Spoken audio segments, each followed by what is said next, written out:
Cuacanya sedikit panas, tetapi sangat cerah sekali, ya. Nah, ini pada pagi hari ini Ibu akan membawakan sebuah cerita tentang kisah Kalayakini. Ada yang pernah dengar kisah Kalayakini? Ada yang sudah pernah dengar? Belum? Coba yang perempuan sudah pernah dengar kisah Kalayakini? Kayaknya pernah dengar, tapi kok lupa. Iya. Apa ya, tentang apa kemarin ya? Kayaknya kelas 5 tuh pernah diajarin sama gurunya, tapi lupa. Ada? Yang laki-laki pernah dengar?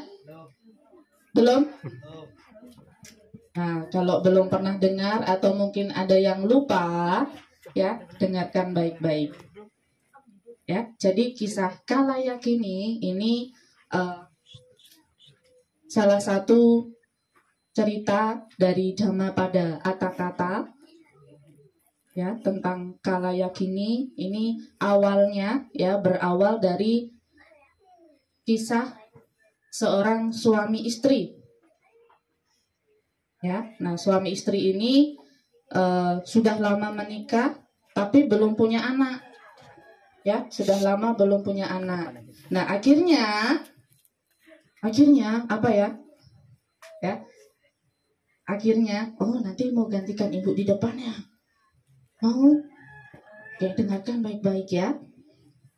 Ya, akhirnya si istrinya, ya, karena sudah lama belum memiliki keturunan atau memiliki anak, istrinya mengizinkan suaminya untuk menikahlah lagi. Nah, agar memiliki anak. Nah, setelah sudah menikah lagi, ya, setelah menikah lagi, istri keduanya ini berhasil hamil, ya, hamil. Nah, tapi ternyata si istri pertamanya tadi, ya, istri pertamanya tadi, dia merasa cemburu, ya, merasa tidak suka, ya, padahal awalnya yang suruh menikah istri yang pertama. Nah, giliran istri yang keduanya sudah berhasil hamil, ya, istri pertamanya ini cemburu. Nah, akhirnya muncul niat jahat. Ya, apa kira-kira perbuatan jahatnya? Ya, jadi istri pertama ini meracuni istri kedua, ya. Jadi dia di dalam makanan si istri kedua ini, ya, jadi istri pertama ini kayak, oh saya mau kasih makanan ke istri kedua. Nah, tetapi padahal di dalam makanan tersebut dikasih racun, ya, agar apa? Kandungannya gugur, ya. Nah, jadi si istri pertama ini meracuni dengan makanan, ya, untuk istri kedua, sampai istri kedua keguguran, ya, gagal memiliki anak. Nah, itu sampai beberapa kali, ya. Nah, kemudian istri keduanya ini, ya, pada suatu hari dia sadar bahwa dia diracuni oleh istri pertama, ya. Nah, akhirnya muncul kebencian di situ, ya. Awas kamu ya istri pertama, saya akan balas dendam sampai 7 turunan, ya. Ya. Jadi dia sudah bertekad di dalam hatinya sampai kapanpun di kehidupan selanjutnya pun dia akan terus balas dendam. Ya, nah kemudian kedua istri ini tadi meninggal, ya. Di kehidupan selanjutnya mereka bertemu lagi, ya. Mereka bertemu lagi dan si istri pertama itu lahir menjadi seekor ayam, bukan anak ya, ayam. Kemudian yang istri kedua, ya, istri pertama tadi lahir sebagai apa? Ayam. Istri kedua lahir sebagai Buddha. Kucing, bukan kuda ya. Terlahir sebagai seekor kucing. Kucing gimana suaranya kucing? Kalau ayam? Bukan. Wow, bukan gitu ya. Oke, jadi karena kebencian dari istri kedua tadi yang terlahir sebagai seekor kucing, ya.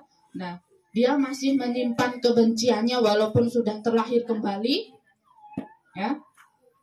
Karena kebenciannya itu dia memakan telur si ayam, dimakan habis telur-telurnya sama si kucing tadi, ya. Kemudian si ayamnya kalau telurnya dimakan, ya, marah juga kebencian di dalam dirinya. Awas kamu kucing, di kehidupan selanjutnya aku akan balas dendam, ya. Terus si ayamnya sudah berjanji untuk balas dendam, ya. Kita berlanjut kehidupan selanjutnya. Nah, kehidupan selanjutnya si yang ayam tadi terlahir menjadi seekor, wow, apa kira-kira? Dinosaurus. Buset, jauh kali ya.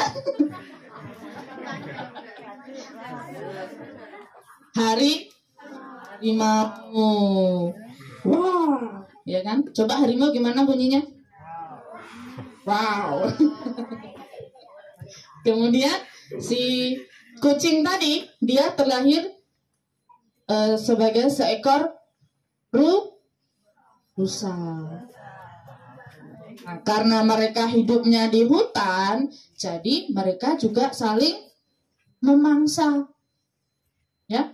Dan apalagi tadi mereka berdua masih dalam kebenciannya mereka masing-masing, ya. Nah, itu berlanjut sampai beberapa kali kehidupan, ya. Tetap saling memakan, saling memangsa, seperti itu. Nah, pada kehidupan Buddha, ya, mereka akhirnya bertemu pada atau terlahir kembali pada saat kehidupan Buddha. Kemudian si yang istri kedua tadi, ya, istri kedua tadi dia terlahir sebagai seorang raksasi atau raksasa tapi perempuan. Namanya raksasi, kita sebut saja raksasi ya. Nah, si istri pertama tadi, dia terlahir sebagai seorang manusia yang memiliki anak. Ya, anaknya masih kecil.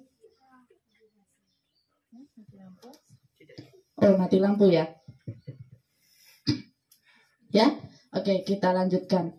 Si istri pertama tadi terlahir sebagai apa? Siapa? Istri pertama tadi? Manusia, ya. Jadi dia terlahir sebagai seorang ibu yang memiliki anak. Terus yang istri kedua tadi terlahir sebagai apa? Raksasi atau raksasa perempuan, ya.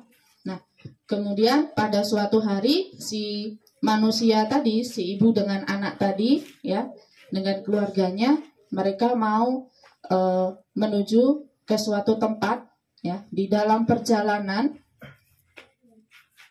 dia ini bertemu dengan siapa? Raksasi, ya. Karena si raksasi tadi masih menyimpan dendam atau kebencian yang luar biasa, akhirnya si raksasi ini mau memakan, ya, anak dari ibu tadi, si manusia tadi.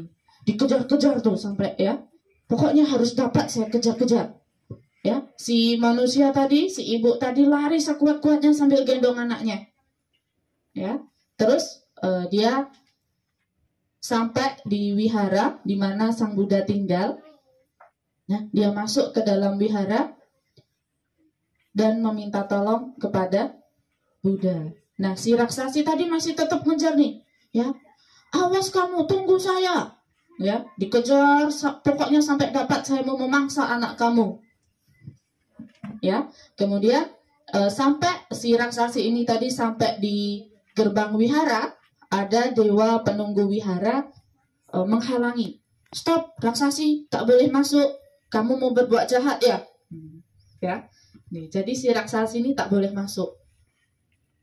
Ya, kemudian Sang Buddha ya dengan kekuatan batinnya tahu nih apa yang sebenarnya terjadi di antara kedua makhluk ini, yang si manusia dengan si raksasi. Jadi Buddha ini tahu kehidupan sebelumnya itu apa yang menjadi penyebabnya kok mereka bisa saling membenci. Nah, kemudian Sang Buddha memerintahkan Biku Ananda untuk mempersilahkan raksasinya masuk ke dalam wihara. Ya, kemudian mereka bertemu berdua, si ibu tadi dengan si raksasi. Ya, kemudian Sang Buddha menjelaskan penyebabnya kenapa kok kalian berdua ini di beberapa kehidupan terus-menerus saling memangsa atau terus-menerus saling membenci. Ya. Nah, kemudian Sang Buddha menceritakan bahwa di kehidupan sebelumnya ya dia tadi menjadi seorang istri, dan satunya istri pertama dan istri kedua, ya diceritakan seperti itu. Ya, kemudian akhirnya mereka saling memahami apa kesalahannya, ya, dan saling memaafkan. Nah, akhirnya kebenciannya putus di situ, ya, dan akhirnya mereka hidup damai. Jadi di kehidupan selanjutnya sudah tidak lagi terlahir sebagai pemangsa dan yang dimangsa ya, pemangsa dan yang memangsa. Gimana? Pemangsa dan yang dimangsa, gitu maksudnya, ya. Kenapa belibet kali ngomongnya?